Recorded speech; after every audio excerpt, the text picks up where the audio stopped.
Welcome back. This is Today. Now, the World Food Programme is extremely concerned about the escalating conflict in Cabo Delgado in northern Mozambique. Over 300,000 people have fled their homes and villages, abandoning crops. This has left them completely reliant on humanitarian assistance.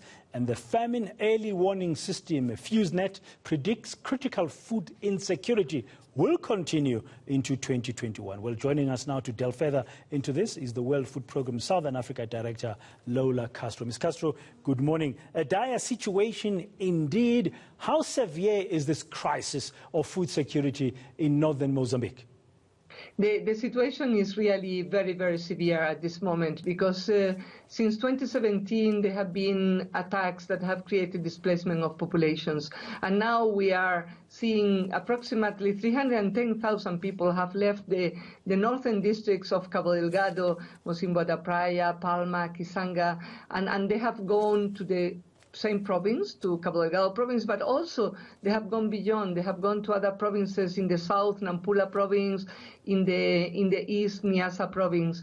And the people are running without anything. They have left their fields. They have left their homes. So basically, the only thing that is there is the support from the government, the communities, and the World Food Programme and the other United Nations agencies and NGOs to ensure that they have minimum things to survive this very, very dire situation. And food security is very problematic because obviously, as you know, if you don't plant, if you are not in your house, in these very poor areas already, chronically poor, it's very difficult for them to maintain themselves like this. The war is going on, and just last week and the week before here on ENSA, we've been talking to various people about the escalation of the conflict. People have abandoned their crops. It's been happening over the last 3 years. What is being done about it?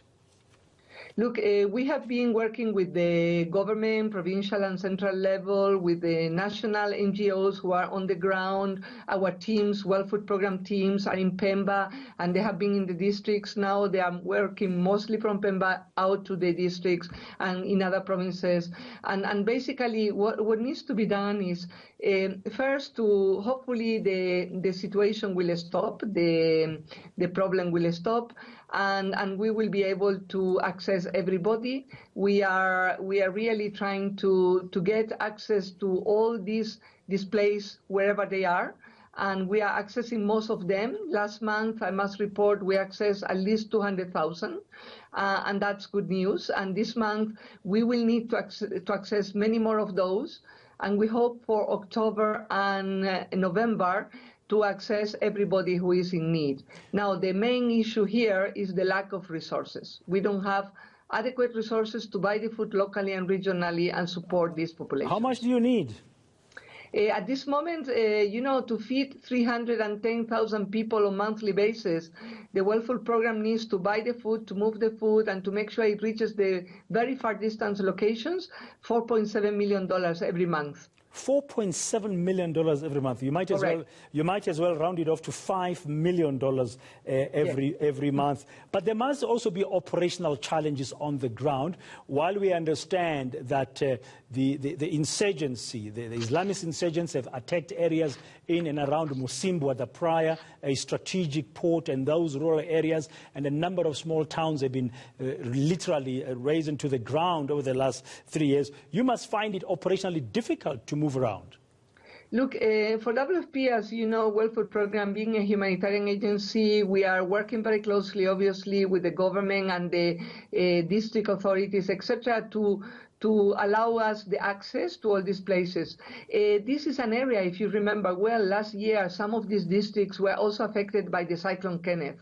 So some of the infrastructure was damaged, and that makes the access also, physical access, more difficult. But basically we try to really reach all the locations.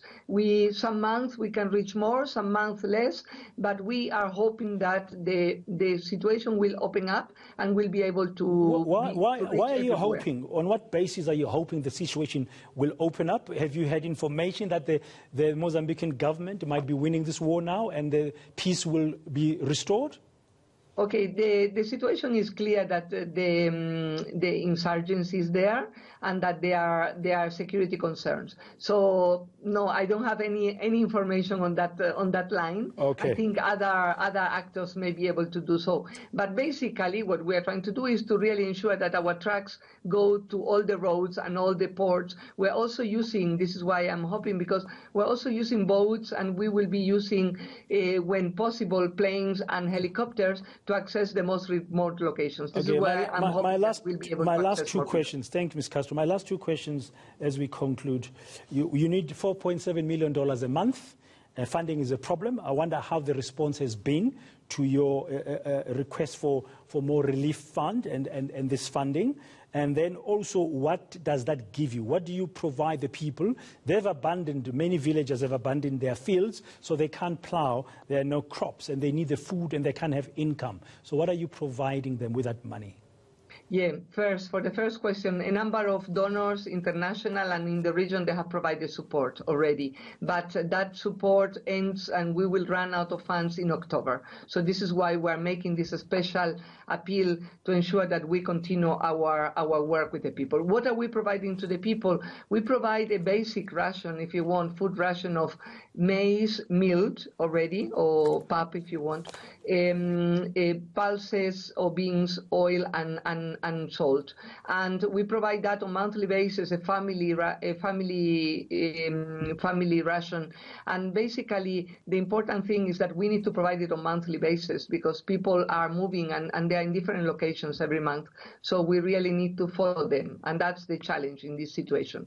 Thank you very much, Lola Castro from the World Food Programme, about the dire food security situation that's seemingly getting worse. The humanitarian crisis unfolding in northern Mozambique as we speak.